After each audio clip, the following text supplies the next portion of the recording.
Welcome to the weekly Mesonet Weather Report. I'm Wes Lee.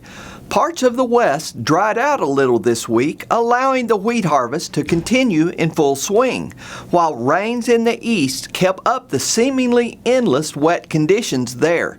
Looking at a 30-day rainfall map from Wednesday, we see just how much more rain has fallen in the East compared to the West. Let's focus on two stations to illustrate this point further. Miami in the east had received 9.8 inches. Boise City in the west recorded only 2.82 inches. The soil moisture maps indicate the result. Here is the average 4-inch percent plant available water for the state on June 25th. Boise City shows 9%, while Miami is near 100%.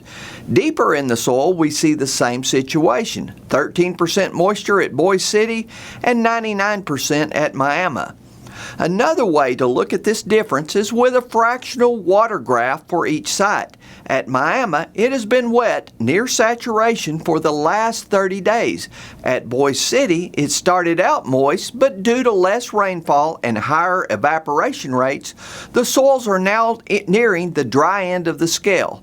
It would be great if the next rains targeted the west and skipped the wetter east.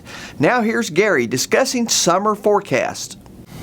Thanks, Wes, and good morning, everyone. I thought we might take a look at the rain thus far in 2019, just for a little bit of perspective, what's happened thus far, and also take a look as we transform summer into fall.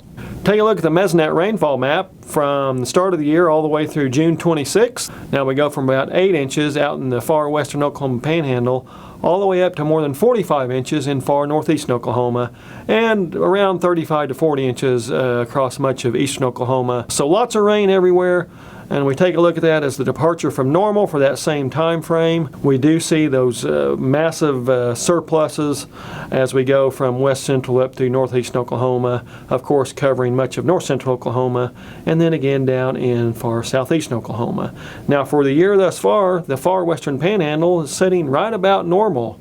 So that's a little bit shocking, but when we look at the overall statewide average, we do see that it was the fourth wettest on record, about 8 inches above normal. Again, that is dominated though by those surpluses from west central up through northeastern Oklahoma. Now let's take a look at the outlooks for the July through September period. These are from the Climate Prediction Center. The temperature outlook shows increased odds of below normal temperatures across virtually the entire state, especially up in the northwestern and north central Oklahoma.